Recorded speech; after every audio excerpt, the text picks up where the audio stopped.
नमस्कार, जय हिंद दोस्तों। स्वागत है आपका अपने YouTube चैनल सारांश कंपटीशन क्लासेस के एकेडमी में। और विद्यार्थियों की डिमांड आ रही थी मित्रों कि सर हिस्ट्री के साथ साथ में क्लास संस्कृति को भी शुरू करो। तो उसी श्रृंखला में मित्रों अपन क्लास संस्कृति को शुरुआत से वापस इसलिए शुरू कर रहे हैं मित्रों क्योंकि आपके जो राजस्थान जीके है वो 50 जिलों के आधार पे बहुत सारी जगह आपके अपडेट देखने को मिलेंगे। उसी के आधार पे अपन बिल्कुल न्यू सीरीज से क्लास संस्कृति की शुरुआत कर रहे हैं मित्रों। और ये जो अपने क्लास संस्कृति वाली कंप्लीट क्लासें होगी ये आपके अपडेट जीके के अनुसार होगी। यानी सबसे पहला शब्द आता है मित्रों कि आपका कौन सा, कला संस्कृति। कला संस्कृति, तो यहां से अपन बात करें पहले जीवो कि कला संस्कृति किसे बोलते हैं। तो कला बोला जाता है मित्रों कि जो मनुष्य के अंदर एक्टिविटीज करने की जो विशेष क्षमता होती है, क्या होती है, किसी भी कार्य को करने की विशेष क्षमता होती है, वो आपकी कला कहलाती है। जबकि अगला शब्द आता है संस्कृति। कौन सा, संस्कृति। तो संस्कृति के अंदर आते हैं मित्रों आपका रहन सहन, खान पान, रीति रिवाज, पहनावा, बोलचाल का लहजा, ढंग, ये सभी आपके जितने भी पहलू होते हैं ये किस में आते हैं, संस्कृति में। यानी व्यक्ति के अंदर जो विशेष क्षेत्र के अंदर जो कला होती है उसे क्या बोलते हैं, जो आपका हुनर होता है उसे बोला जाता है कला। और संस्कृति का मतलब है व्यक्ति का खान पान, रहन सहन, रीति रिवाज, मेले त्योहार, जितने भी सारी आपकी भावनात्मक आध्यात्मिक रूप से चीजें चलती है वो सारी किसमें आ जाएगी, आपकी संस्कृति में। तो मित्रों यहां से अपन पूरा कंप्लीट राजस्थान कला संस्कृति देखने वाले हैं। और इस कला संस्कृति में जो अपना पहला टॉपिक रहेगा पहले जीवो, उस टॉपिक का नाम है लोक देवता। कौन सा टॉपिक है, लोक देवता। तो प्यारे दोस्तों आज अपन जिसकी शुरुआत करने वाले हैं वो अपना छोटा सा टॉपिक रहेगा लोक देवता। कौन से, लोक देवता।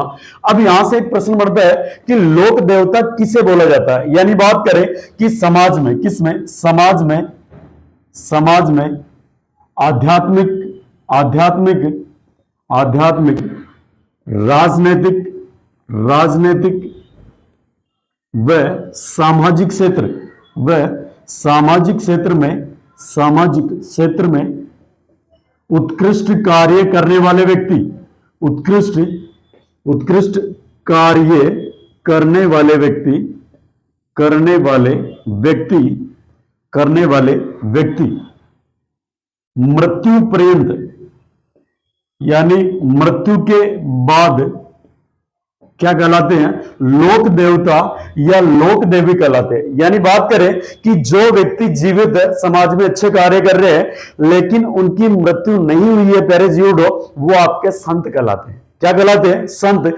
और जब ऐसे व्यक्ति जो समाज में उत्कृष्ट कार्य करते हैं, शानदार वाले कार्य करते हैं और मृत्यु हो जाती है उसके बाद में क्या कहलाते हैं, लोक देवता। अगर वो महिला है तो लोक देवी कहलाएगी और पुरुष है तो लोक देवता कहलाएगा। अब यहां से सबसे पहला जो आपका प्रश्न बनता है प्यारे मित्रों वो बनता है पंचपीर। कौन से, पंचपीर। अब यहां से बात करें कि पंचपीर किन्हें बोला जाता है। यानी पंच यानी होता है पांच और पीर यानी होता है मुस्लिम संप्रदाय में या मुस्लिम धर्म के अंदर आपके देवता को क्या बोलते हैं, पीर। यानी 5 ऐसे लोक देवता, कितने, यानी 5 ऐसे लोक देवता, 5 ऐसे लोक देवता जिनको जिनको हिंदू भी पूजते हैं, जिनको हिंदू भी पूजते हैं, पूजते हैं और मुसलमान भी पूजते हैं, और मुसलमान भी पूजते हैं। ये मित्रों आपके क्या कहलाते हैं, ये आपके कहलाते हैं पंचपीर। कौन से पीर, पंचपीर। यानी 5 ऐसे लोक देवता जिनको हिंदू भी पूजते हैं और जिनको मुसलमान भी पूजते हैं, ये कहलाते हैं आपके पंचपीर। अब यहां से बात करें कि पंचपीर कौन कौन से है, तो एक छोटी सी ट्रिक ध्यान रखनी है। कौन सी, गोपा राह में, किसमें, गोपा राह में। Okay my dear. गो यानी कौन सा हो जाएगा, गोगाजी, गो यानी गोगाजी, पा यानी हो जाएगा पाबूजी और रा यानी हो जाएगा रामदेव जी महाराज। कौन से, रामदेव जी। है यानी हो जाएंगे हड़बूजी। कौन से, हड़बूजी। में यानी हो जाएंगे मेहाजी मांगलिया। कौन से, मेहाजी मांगलिया, मेहाजी मांगलिया। अब माय डियर यहां से बात करें कि गोगा जी का जो मुख्य स्थान है वो आपका कहां पे है, ददरेवा चूरू। कहां पे है, ददरेवा चूरू। ओके मित्रों, बात करें कि पाबूजी का कहां पे है, कोलूमंड। कौन सा, कोलूमंड। और ये पड़ता है फलोदी जिले में। किस जिले में, फलोदी जिले में। अगला रामदेव जी, रामदेव जी का कहां पे है, रूणीचा। और रूणीचा में कौन सा, पोखरण जैसलमेर। रामदेवरा, रूणीचा, पोखरण जैसलमेर के अंदर आपके किसका, माय डियर, यहां पे आपका किसका हो जाएगा, रामदेव जी का। अब यहीं से बात करेंगे हड़बू जी महाराज, तो हड़बू जी का कौन सा, बेगटी। कौन सा टी, बेगटी। और ये पड़ता है फलोदी में। किसमें पड़ता है, फलोदी में। अगला माय डियर कौन सा, मेहाजी मांगलिया। और ये कहां पे, यानी मेहाजी का आपका बापेड़ी। कौन सा, बापेड़ी। और बापेड़ी आपका जोधपुर। ओके माय डियर, अब यहां से बात करें अपन कि पंचवीर कौन कौन से, गोपा राह में गोगाजी, पाबूजी, रामदेव जी, हड़बू जी और मेहाजी मांगलिया। अब यहां से जो आपका प्रश्न बनता है वो इस प्रकार बनता है, और अभी आपका सीएटी में बना था भैया ना, प्रश्न इस प्रकार का बनता है कि निम्न में से पंचपीरों में शामिल नहीं है, पंचपीरों में शामिल नहीं है। और माय डियर इसमें आपके ऑप्शन होते हैं, ऑप्शन नंबर 1 आपके रामदेव जी। कौन से, Ramdev ji. Option number B आपके कौन से, पाबूजी। और नंबर 3 पे होते हैं आपके तेजाजी। और नंबर 4 पे आपके कौन से, हड़बू जी। कौन से, हड़बू जी। या आप ले लो कौन सा, हाँ हड़बू जी ले लो, कोई दिक्कत नहीं है ना, हड़बू जी। अब ये प्रश्न आ गया आपके सामने, तो इसका आंसर कौन सा करोगे आप, यानी पंचपीरों में शामिल नहीं है। तो सबसे पहला ऑप्शन रामदेव जी। रामदेव जी का सबने नाम सुना है, अगर बच्चा पढ़ के नहीं जाता तो किस प्रकार माइंड लगाता भाई, है ना। यानी रामदेव जी का नाम सुना है तो ये होंगे भाई, पाबू जी का बहुत जगह नाम सुना है, तेजा जी का, यानी राजस्थान में भाई साहब जगह जगह पे तेजा जी की बंदोरियां निकलती है, तो तेजा जी का तो फिक्स नाम आना ही आना भाई, है ना। हर गली मोहल्ले में आप क्या सुन लोगे, यानी तेजा जी के अलगोजे की धुन सुन लोगे, यानी तेजा जी भी होंगे जिन्होंने नहीं देख रखा होगा। अब ये आता है हड़बू जी नाम, कौन सा, हड़बू जी। और बच्चों को लगेगा कि भाई साहब नाम है बड़ा अजीब सा नाम है, हड़बू जी भी कोई नाम रहता है क्या लोक देवता का, तो बच्चे इसका आंसर क्या कर सकते हैं, हड़बू जी। जबकि बात करें कि इसका जो राइट आंसर होगा वो तेजाजी महाराज। कौन से, तेजाजी महाराज। यानी ध्यान रखना कि आपके तेजाजी महाराज किन में शामिल नहीं है, पंचपीरों में शामिल नहीं है। ओके भाई, अब प्यारे मित्रों पंचपीरों के बाद में अगले जो राजस्थान के सबसे महत्वपूर्ण लोक देवता थे, अगर आपको कभी प्रश्न पूछ ले कि राजस्थान में सर्वाधिक पूजे जाने लोक देवता कौन से है, तो पूजे जाने वाले लोक देवता तेजाजी महाराज। अगर आपको पूछा जाए कि राजस्थान में सर्वाधिक पूजे जाने वाली लोक देवी कौन सी है, तो वो लोक देवी होगी आपकी शीतला माता। कौन सी माता, शीतला माता। जबकि बात करें कि अगर आपको पूछ ले कि राजस्थान में सबसे लंबा लोकगीत देवी देवताओं में किसका है, तो उसका राइट आंसर होगा आपकी जीण माता, जिनका मंदिर रेवासा में। कहां पे, रेवासा में जीण माता जी के ढाई पहले शराब के चढ़ते।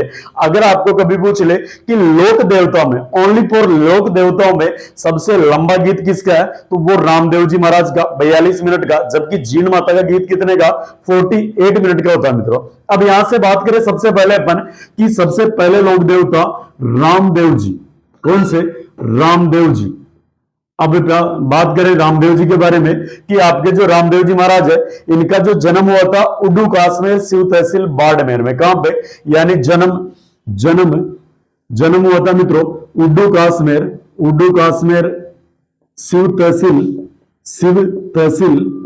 और ये शिव तहसील कहां पे पड़ती है, बाड़मेर में। किसमें पड़ती है, बाड़मेर में। अब बात करें कि इनका जो जन्म हुआ था माय डियर, वो कब हुआ था, यानी जन्म विक्रम संवत 1409 को। कब हुआ था, यानी जन्म विक्रम संवत 1409 को। जबकि बात करें कि ईस्वी में इनका जन्म कब माना जाएगा, तो 1352 ईस्वी। कब, 1352 ईस्वी में माना जाएगा। और जब आप ईस्वी सन के अंदर 57 जोड़ते हो, तो 57 जोड़ते प्यारे मित्रों आपका विक्रम संवत आ जाता है। अब यहां से बात करें कि जब इनका जन्म हुआ उस दिन कौन सा वार था, तो था भाई आपका BS2, बसको 2 नंबर पे। कितने नंबर पे, बसको 2 नंबर पे। यानी बात करें कि भाद्रपद शुक्ल द्वितीया, भाद्रपद शुक्ल द्वितीया को आपके रामदेव जी महाराज का क्या हुआ था, जन्म हुआ था। अब आगे आ जाओ भाई, बात करें कि रामदेव जी महाराज की समाधि, रामदेव जी महाराज की समाधि, तो इन्होंने जो समाधि ली थी प्यारे मित्रों, वो समाधि कब ली थी, यानी विक्रम संवत आपका 1442। कितना, विक्रम संवत, यानी समाधि का विक्रम संवत है, विक्रम संवत 1442। जबकि बात करें कि आपका जो ईस्वी में आएगा वो 1385 ईस्वी, 1385 ईस्वी में इन्होंने क्या ली थी, समाधि। और बात करें समाधि जिस वार को ली थी, वो बस को 11 नंबर पे लिया हो भाई, यानी जन्म बस को 2 नंबर पे और इनकी समाधि बस को 11 नंबर पे, यानी क्या हो जाएगा, भाद्रपद, बी यानी भाद्रपद, एस यानी शुक्ल और 11 यानी एकादशी, एकादशी। यानी बात करें कि भाद्रपद शुक्ल एकादशी को रामदेव जी महाराज ने क्या ली थी, समाधि। अब यहीं से छोटा सा बना लो भाई, इनका मेला कब लगता है, मेला। तो मेले की छोटी सी बात करें कि बस को सबसे पहले 2 नंबर से स्टार्ट कर दो, यानी जन्म और मृत्यु दोनों के बीच वाले कॉम्बिनेशन को मिला दो, तो आपके रामदेव जी महाराज का क्या आ जाएगा मित्रों, मेला आ जाएगा। यानी बात करें कि बस को 2 नंबर से कितने नंबर पे लानी है, बस को 11 नंबर पे लानी ओनली पर, बाकी कछु नहीं करना जीवन में, है ना।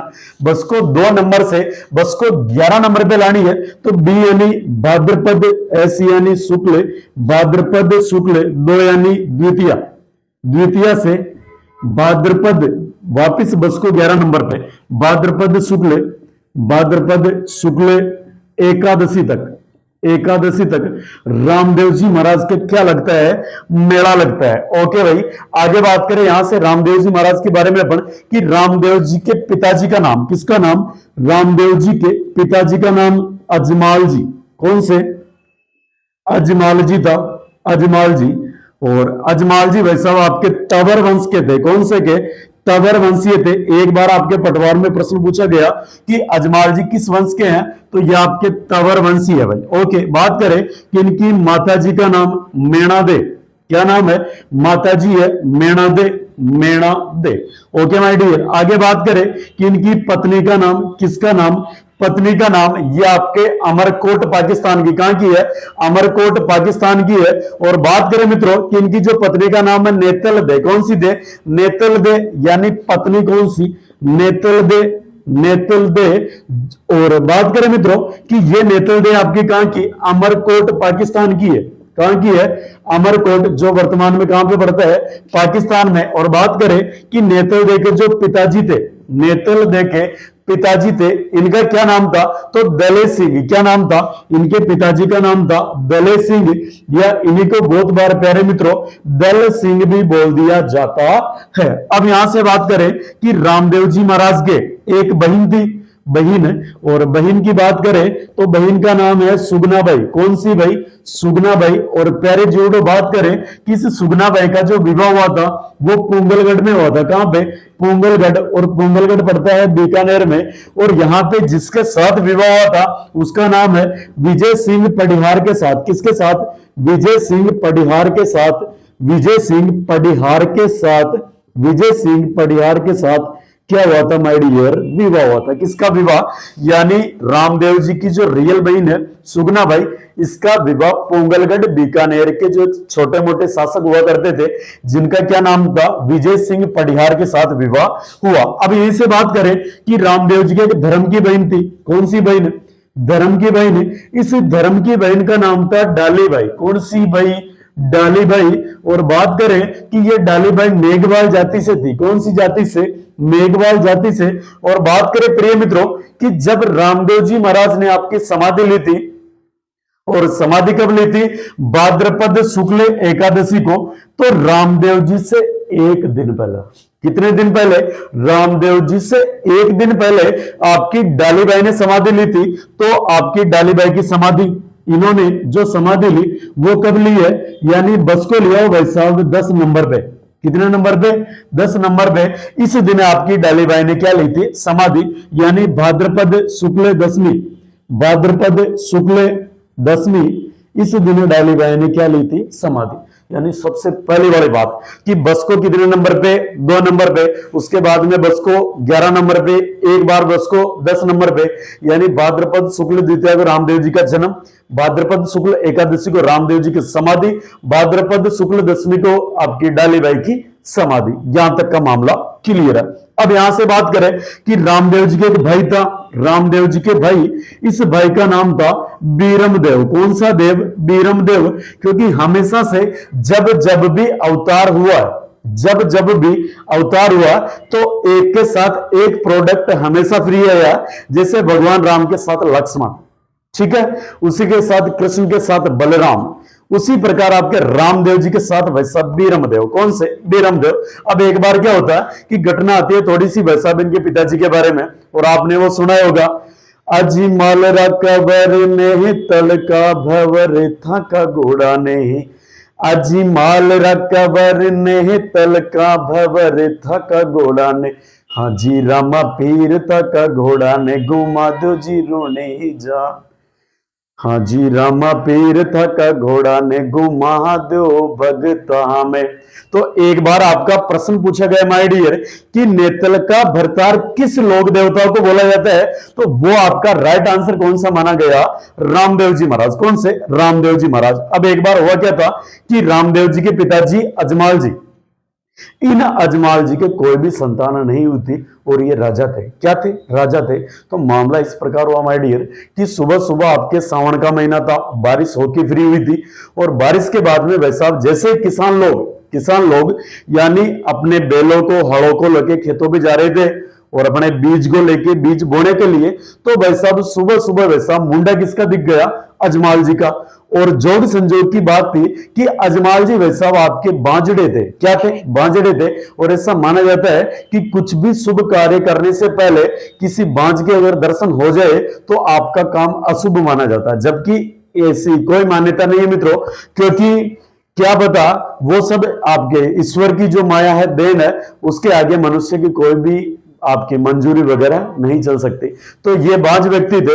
अब जैसे ही लोग भाई साहब किसान खेतों में जा रहे थे, सुबह सुबह मुंडा दिख गया भाई साहब किसका? अजमाल जी का। तो भाई साहब किसानों बोला कि भाई साहब आज तो खून छोटा हो गया। क्या हो गया? खून आपके जो सूर्ण खोटा हो गया। तो भाई साहब जैसे ये बात भाई साहब अजमाल जी सुनी, अजमाल जी के दिल को बड़ी ठेस पहुंची। अजमाल जी ने देखा कि भाई साहब पहले पहले दिन और पहले पहले राजा को क्या बोले ऐसे, यानी राजा को बोल रहे, तो भाई साहब जैसे इनकी बात दिल पे लग गई कि सूर्ण खोटा हो गया, क्योंकि भाई साहब सुबह सुबह किसके? बांझ का मुंह दिख गया। अब भाई साहब जैसे इनको बात थोड़ी पल्ले पड़ी, तो ये भाई साहब आत्महत्या करने, क्या करने?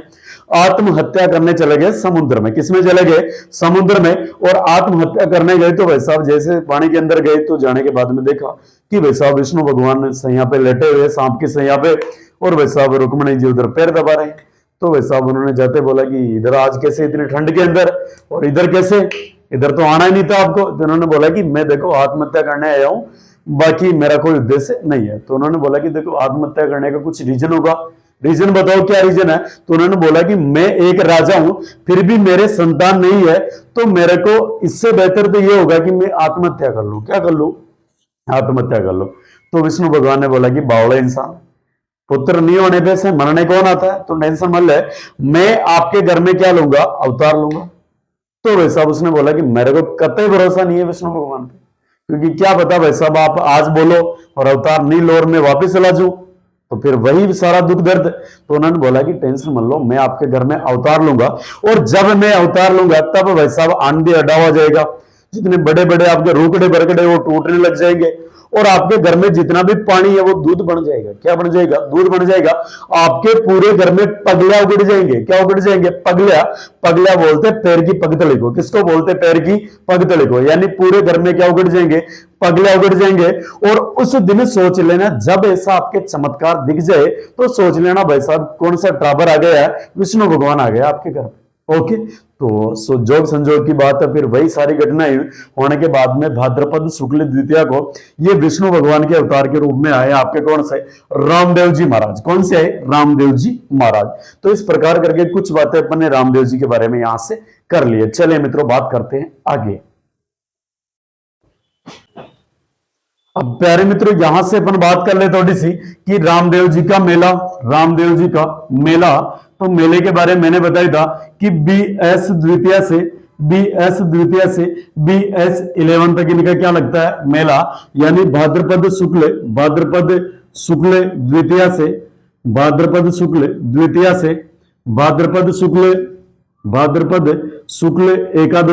शुक्ल एकादशी तक किनका मेला लगता है, रामदेव जी का मेला लगता है। ओके मित्रों, बात करें कि रामदेव जी के मेले के अंदर एक नृत्य किया जाता है। प्यारे मित्रों, नृत्य किया जाता है, इस नृत्य का नाम है 13 ताली नृत्य। कौन सा, 13 ताली नृत्य। 13 ताली नृत्य। बात करें इस 13 ताली नृत्य के बारे में कि यह जो नृत्य है इसका जो उद्गम स्थल माना जाता है, उद्गम स्थल वो माना जाता है प्यारे मित्रों पादरला गांव। कौन सा गांव, पादरला गांव। और ये पादरला गांव पड़ता है पाली में। किसमें पड़ता है, पाली में। अब ये से बात करें प्यारे मित्रों कि 13 ताली नृत्य जो किया जाता है ये कामड़ जाति की महिलाओं द्वारा, किनके द्वारा, कामड़ जाति की महिलाओं द्वारा किया जाता है, कामड़ जाति की महिलाओं द्वारा किया जाता है। और बात करें कि कामड़ जाति की महिलाओं द्वारा अपने शरीर के विभिन्न अंगों पे 13 मजीरे बांध के, कितने मजीरे, 13 मजीरे बांधकर यह नृत्य किया जाता है। और इस नृत्य के अंदर जो 9 मजीरे होते हैं, 9 मजीरे वो दाएं पैर में, कौन से पैर में, दाएं पैर में बांधे जाते हैं। इसमें से जो 2 मजीरे होते हैं, 2 मजीरे वो आपके कोहनियों पे, दोनों हाथों की कोहनियों पे बांधे जाते हैं। और जो 2 मजीरे होते हैं, 2 मजीरे ये कहां पे बांधे जाते हैं, ये हाथों की कलाइयों में। किसमें, हाथों की कलाई में बांधे जाते हैं। इस प्रकार करके आपके कुल टोटल मजीरे 13 मजीरे होते हैं। कितने मजीरे, 13। यानी बात करें कि 9 मजीरे दाएं पैर पे, 2 आपकी कोहनियों में और 2 आपकी कलाइयों में आपके बांधे जाते हैं। बात करें कि इस 13 ताली नृत्य की जो प्रसिद्ध नृत्यांगना है, प्रसिद्ध नृत्यांगना वो कौन सी है, मांगी बाई है मित्रों। कौन सी, मांगी बाई इस नृत्य की प्रसिद्ध नृत्यांगना मानी जाती है। तो इस प्रकार करके यानी रामदेव जी के मेले में एक नृत्य किया जाता है जिसका क्या नाम है, 13 ताली नृत्य। ओके मित्रों, अब इससे बात कर ले अपन थोड़ी सी कि रामदेव जी महाराज ने सबसे पहले अपना जो मूल स्थान बनाया था पोखरण को, किसको, पोखरण को। उस पोखरण को भाई साहब अपनी जो भतीजी थी ना उसको दहेज में दे दिया और स्वयं कहां पे चले गए, रामदेवरा चले गए। यानी बात करें कि रामदेव जी ने, किसने, रामदेव जी ने पोखरण नामक स्थान को, पोखरण नामक स्थान को अपनी भतीजी को दहेज में दे दिया। भतीजी को किसमें दे दिया, दहेज में दे दिया। और देने के बाद में स्वयं कहां पे चले गए आपके, रामदेवरा में। किसमें, अपनी जो नई जगह बनाई वो किसे बनाई, रामदेवरा, जो आपका कहां पे पड़ता है, रोनेचा जैसलमेर में। किसमें पड़ता है, रोनेचा जैसलमेर में। यानी इनका जो पहले मुख्य स्थान था पोखरण, इसको इन्होंने क्या कर दिया था, अपनी भतीजी को जो दान होता है ना उसमें दे दिया था भाई, है ना, दहेज के अंदर दे दिया था। अब ऐसे बात करें रामदेव जी महाराज के कि रामदेव जी महाराज की आपकी 2 बहनें देख ले बने, एक तो सुगना भाई और दूसरी कौन सी, डाली भाई। अब बात करें कि रामदेव जी के गुरुजी का नाम, रामदेव जी के गुरुजी का नाम, तो प्यारे मित्रों गुरुजी थे बालेनाथ। कौन से नाथ, बालीनाथ। और बात करें बालीनाथ के बारे में तो इनका जो मंदिर पड़ता है वो मंदिर पड़ता है मसूरिया पहाड़ी। कौन सी पहाड़ी, मसूरिया। कौन सी रिया, मसूरिया पहाड़ी, जो आपकी कहां पे पड़ती है, मसूरिया पहाड़ी, जोधपुर के अंदर। किसके अंदर, जोधपुर के अंदर आपका किसका, बालीनाथ जी का मंदिर पड़ता। अब ऐसे बात कर लो थोड़ी सी बन कि हड़बूजी महाराज, कौन से, हड़बूजी महाराज रामदेव जी के मौसेरे भाई थे। हड़बूजी महाराज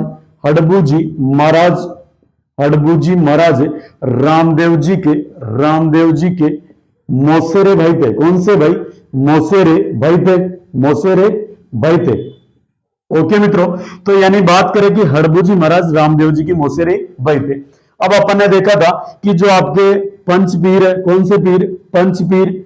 इन पंचपीरों में सबसे पहले गोगा जी, गोपाराम में देखा था ना, गोगा जी के बाद में पाबूजी, रामदेव जी, हड़बूजी, कौन से, हड़बूजी, और हड़बूजी के बाद मेहाजी मांगलिया। अब इनको याद कैसे रखोगे, यानी गोगा जी का कहां पे था, ददरेवा चूरू, मुख्य स्थान कहां पे था, ददरेवा चूरू में। पाबूजी का कहां पे था, कोलूमंड,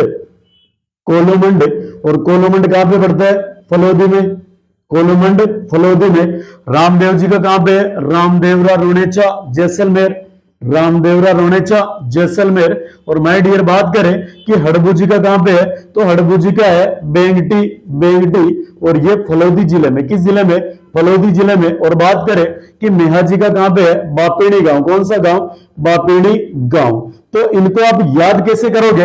यानी छोटी सी भाई जानकारी के लिए बता दूं, याद किस प्रकार करोगे? यानी गोगा आपका दादा बन गया, गोगा क्या बन गया? दादा। तो गोगा यानी गोगा जी, दादा यानी ददरेवा चूरू। कौन सा? ददरेवा चूरू, यानी गोगा दादा। ओके, बात करें पाबूजी, तो पाबूजी का कौन सा रखना है? कोलूमंड। कौन सा? कोलूमंड फलोदी, आपको याद रह जाएगा। रामदेव जी का सबको रह जाएगा कि रामदेवरा रोनेचा जैसलमेर। अब हड़बू जी का कैसे याद रखोगे? कि हड़बू नाम का टाबर है, किस नाम का? हड़बू नाम का टाबर है और इसने बैग उठा लिया। क्या उठा लिया? हड़बू नाम के टाबर ने बैग उठा के और सारांश कोचिंग में पढ़ने आ गया। कहां पे? सारांश कोचिंग में पढ़ने आ गया। अब अगली बात करें कि हड़बू ने क्या उठा लिया? बैग। तो हड़बू यानी हड़बू जी, बैग यानी बेगटी फलोदी। कौन सा? बेगटी फलोदी। और मेहा जी क्या बन गए? बाप बन गए। क्या बन गए? मेहा जी बाप बन गए। तो मेहा यानी मेहा जी और बाप यानी बापेणी गांव। ओके भाई, तो इस प्रकार करके कुछ जानकारी देखिए अपने रामदेव जी महाराज के बारे में। अब यहां से थोड़ी सी बात करें प्यारे मित्रों कि रामदेव जी ने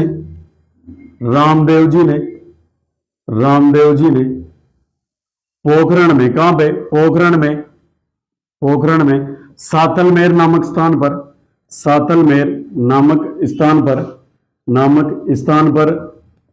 पर भैरव राक्षस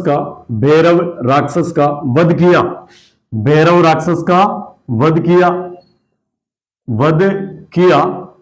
अब यहीं से बात करें प्यारे जीवड़ो कि रामदेव जी के मुख्य मंदिर ये कहां पे है? तो इनका जो सबसे पहला मंदिर रहेगा वो आपका कहां पे है? यानी रामदेवरा रोनेचा जैसलमेर में। एक मंदिर इनका पड़ता है मित्रों कहां पे? यानी सूरतखेड़ा चित्तौड़गढ़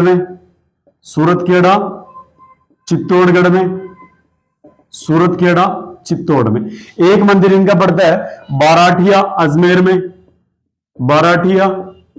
अजमेर में। एक इनका मंदिर पड़ता है प्यारे मित्रों कहां पे? यानी आपके एक जो पहाड़ी है, यानी आपकी जो बालीनाथ जी का मंदिर जिस पहाड़ी पे था, मसूरिया पहाड़ी। यानी एक मंदिर है मसूरिया पहाड़ी। और ये मसूरिया पहाड़ी कहां पे पड़ती है? आपकी जोधपुर में। मसूरिया पहाड़ी जोधपुर में। यानी ये 3-4 प्रमुख मंदिर देख लिए। अब यहीं से आता है कि आपका छोटा रामदेवरा ये आपका कहां पे है? ये आपका गुजरात में स्थित है प्यारे मित्रों। कहां पे? गुजरात में स्थित है। और अगर आपको पूछ ले कि दूसरा रामदेवरा ये कहां पे स्थित है, तो ये आपका प्यारे मित्रों स्थित है कहां पे? यानी खूंडियावास। कौन सा? खूंडियावास। और ये खूंडियावास पड़ता है प्यारे मित्रों आपका कहां पे? अजमेर जिले में। किस जिले में? अजमेर जिले में। यानी इस प्रकार करके रामदेव जी महाराज के प्रमुख मंदिर। अब यहां से अपन थोड़ा सा बात कर ले कि इनके उपनाम कौन कौन से? रामदेव जी महाराज के उपनाम, तो उपनामों में सबसे पहले बात करें रोनेचारा धनी,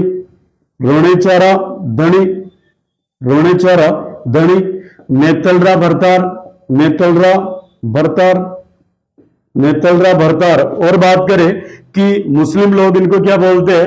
रामसा पीर। ये कौन बोलते हैं? मुस्लिम लोग इनको रामसा पीर बोलते हैं। ठीक है मित्रों। और बात करें कि लेलारा असवार, ये सभी आपके किसके उपनाम है? रामदेव जी के। बात करें कि कृष्ण का अवतार, तो माय डियर इतने उपनाम किसके हो गए? आपके रामदेव जी महाराज के उपनाम। ओके भाई, आगे बात करें कि एक बार की घटना आती है कि आपके मक्का मदीना से, कहां से? मक्का मदीना से पंचपीर, कितने पीर? पंचपीर रामदेव जी महाराज की परीक्षा लेने आते हैं। क्या लेने आते हैं? परीक्षा। इन्होंने सुन रखा था कि भाई साहब राजस्थान के अंदर ऐसा ऐसा एक टाबर है और वो टाबर बड़े बड़े चमत्कार कर रहा था। तो इनकी परीक्षा लेने आ गए मक्का मदीना से 5 पीर। अब वो आए और आने के बाद में जैसे वैसा आपके डांडा डोल चला रहे थे रामदेव जी महाराज काकड़ के अंदर। अब आने के बाद में बोला कि भाई साहब हम बड़ी दूर से आए हैं। कहां से? बड़ी दूर से आए तुम्हारी नगरी में, अगर कुछ खिलाने का हो तो हमें बहुत ज्यादा भूख लगी है और हमें भोजन खिला दो। रामदेव जी ने बोला कि भाई साहब देखो, एक तो कांदा है और बाजरे की रोटी है, मारवाड़ में यही मिलती है, आप भाई साहब इसको मेरे साथ में खा सकते हो। उन्होंने बोला कि हम किसी की भी रोटी नहीं खाते हैं और रोटी तब तक नहीं खाएंगे जब तक हमारे पात्र नहीं आ जाते। तो उन्होंने बोला कि बताओ पात्र कहां पे थे? उन्होंने बोला कि हम मक्का मदीने से, वहां पे हमारे पात्र रखे हुए जिनके अंदर अपन खाना खाते। तो भाई साहब रामदेव जी ने भेजा अपना हाथ कहां पे? मक्का मदीना में, और भेज के भाई साहब वहां से क्या लेके आए? इनके खाना खाने के पात्र लाए। अब लाने के बाद में बोला कि भाई साहब खाना खा लेंगे लेकिन उससे पहले हम जलपान करते, और हमारा जो जल है, जल वो कमंडल हम वहीं पे भूल गए मक्का मदीना में। तो भाई साहब रामदेव जी ने दोबारा भेजा हाथ, और भाई साहब कमंडल उठा के लाए और बोला कि लीजिए भाई आपका कमंडल। और भाई साहब इधर से पंच पीर सारे दंग बंग रह गए। उन्होंने बोला कि भाई टाबर अभी चमत्कार क्या, कुछ भी कर सकता है। तो भाई फिर रामदेव जी को बोला कि हम हमारे ओनली पर मनपसंद चीजें खाएंगे। एक ने बोला कि भाई साहब मेरे को जलेबी चाहिए, तो ये लो भाई आपकी जलेबी चमत्कार से। दूसरे ने बोला कि भाई साहब इमरती चाहिए, तो ये लो भाई आपकी इमरती। तीसरे ने बोला गुलाब जामुन चाहिए, चौथे ने बोला रसगुल्ले चाहिए, पांचवें ने बोला कि पानी बतासी चाहिए। इस प्रकार भाई साहब चमत्कार दिखा दिया पंच पीरों को। अब भाई साहब जैसे पंच पीरों ने यह चमत्कार देखा और रामदेव जी के पैरों में भाई साहब आडे लेट गए। कैसे लेट गए? आडे लेट गए। और उन्होंने रामदेव जी को एक बात बोली कि मैं तो केवल पीर हाथ ते पीरारा पीर। क्या बोला? उन पंच पीरों ने रामदेव जी को एक बात बोली, और बात इस प्रकार बोली कि मैं तो केवल पीर हां, मैं तो केवल पीर हां, पीर हां थे पीरारा पीर, थे पीरारा पीर। ऐसी बात किसने बोली थी? पंच पीरों ने बोली थी। और इन्हीं पंच पीरों ने रामदेव जी महाराज को, किसको? रामदेव जी महाराज को एक छड़ी भेंट की। इस छड़ी का नाम था सोवन चिड़िया। क्या नाम था? सोवन चिड़िया, नोट चिड़िया, सोवन चिड़िया। जबकि बात करें कि इन्हीं पंच पीरों ने रामदेव जी को एक दिव्य कटोरा भी भेंट किया था। दिव्य कटोरा भी क्या किया था? भेंट किया था। और बात करें प्यारे जीवड़ो कि जब रामदेव जी महाराज ने समाधि ली थी तो इन्होंने, रामदेव जी ने इस सोवन चिड़िया छड़ी को और दिव्य कटोरे को अपने जो मौसेरे भाई थे हड़बू जी महाराज, इनको भेंट किया था।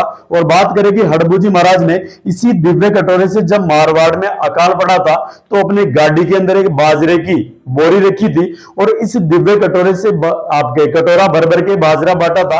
लेकिन कभी भी प्यारे मित्रों वो बाजरे की बोरी खत्म ही नहीं हुई, ऐसा इसके बारे में बताया जाता। यानी पंच पीरों ने रामदेव जी को छड़ी भेंट की जिसका क्या नाम है? सोवन चिड़िया। अब यहां से और बात करें प्यारे मित्रों कि रामदेव जी का प्रतीक, रामदेव जी का प्रतीक ये होता है पगलिया। क्या होता है? पगलिया। और बात करें कि रामदेव जी के जो भगत होते हैं मित्रों वो क्या कहलाते हैं? जातरू। क्या कहलाते हैं? रामदेव जी के जो पैदल यात्री या भगत होते हैं ये भगत क्या कहलाते हैं?